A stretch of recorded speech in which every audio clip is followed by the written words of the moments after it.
When you're sitting at your computer and you type in a URL into the address bar and you type in www.something.com, instantly, if not instantly, we get upset these days, but pretty quickly, if you have a good internet connection, you get a web page. And how exactly does that happen?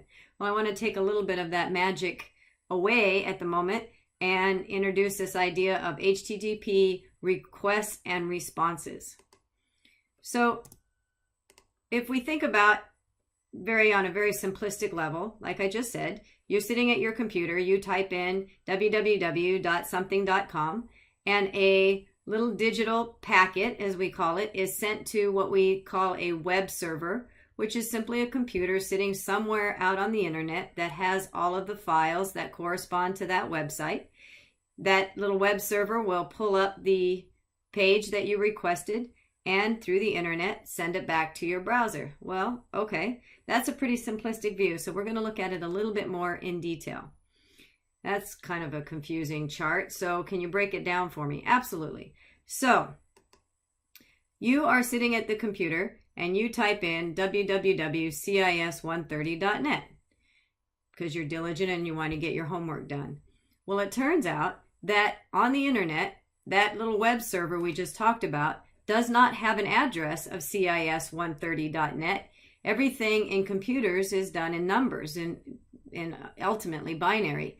So that web server that you're sending cis130.net to doesn't have an address that corresponds to it.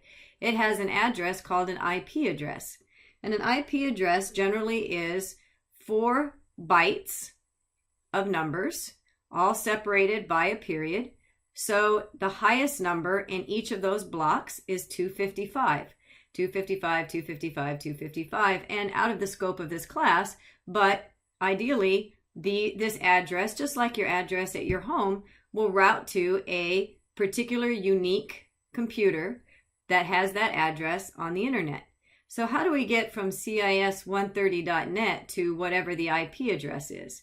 Well, when you type in the address at the browser, your computer sends a request or a message to the operating system and says, hey, do you happen to have that address? Do you happen to know the address of cis130.net? Not unlike you asking your friend, hey, do you have the address for your mother's sister or something, whatever. So it's kind of the same idea.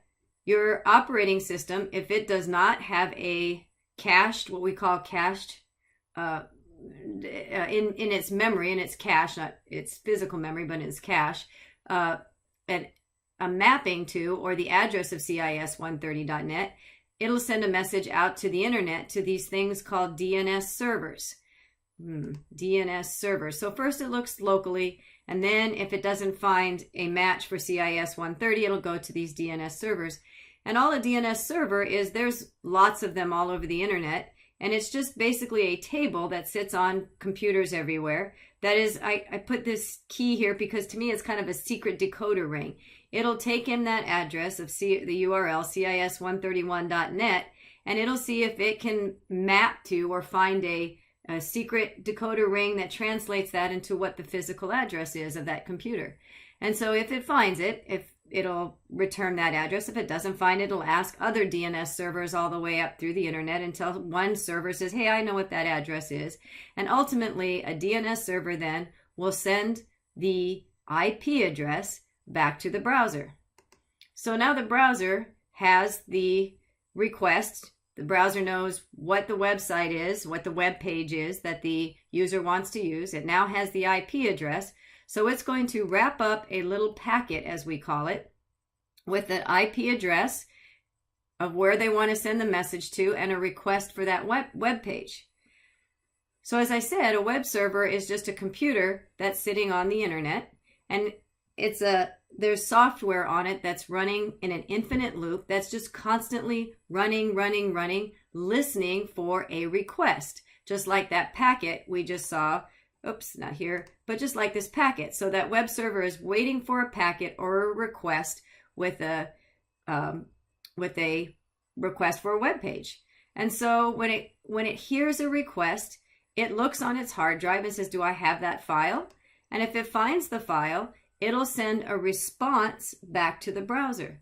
And the response will include a status code, a message indicating what's the status code's message indicates that I found that file. 200 means I found it, and it'll send along with this heading information, as we call it, and you'll see more of that in a minute, along with the status code and some other little information about itself and so forth.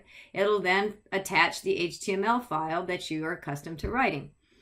So in theory, the file is found, you get the headers, which you never see, but the browser sees, and ultimately then your web page is delivered. So yay, life is wonderful.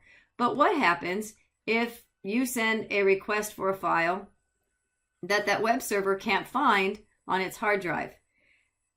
It'll send you back a message with a 404 status that says, I can't find that file, and you get that big 404 file not found screen of some type or another. So in summary then, kind of looking at what all this means, we have two different types of requests. HTTP is just the protocol. It's the communication agreement between the web server and the client, the browser. And if they agree to these rules, these header rules and these status code rules and so forth, then they're going to have a successful communication back and forth. And there's two types we just talked about, the request and the response. And that request and response are in headers that are human readable, and we'll see that in a minute. You'll also see that there's two different types of, well, for our purposes, two different types of requests. There'll be a get and a post. And here is a get, and we'll see this a little bit more in detail, but there's a get request, and it says, could you get me this web page? And I'll be using this version of HTTP to communicate with you. So this is the browser talking to the server. It sends a little bit more information about itself, like this is about me, I'm Mozilla, might probably send a little bit more about the engine it's using. Here's some of the types of files that I can receive back from you, and this particular one is in French, receives French language, but I'm speaking in English, so I won't be sending, never mind. And then the browser will send back a status, as we've just saw, the server will send back a status, 200, this is one of many, but this is the common ones. 200, I found the file, here you go. It might send a message back that file has been moved someplace else. Maybe that server has been moved to another DNS IP address or something along those lines. 404 is one you're familiar with. 505, 500 is usually a server problem. So you'll see, you'll get more and more comfy, and you've already seen some of these, so this is sort of looks familiar. And then the response message itself then looks something like this. So this is from the server back to the client, to the browser. I'm also communicating with you in this version of HTTP. Here's the status, a little bit about the date. I am an Apache, that's the name of the software that I'm running that's listening for your request. The last modified date of this file I'm sending you is, here's the size, how many characters are in this file that I'm sending you.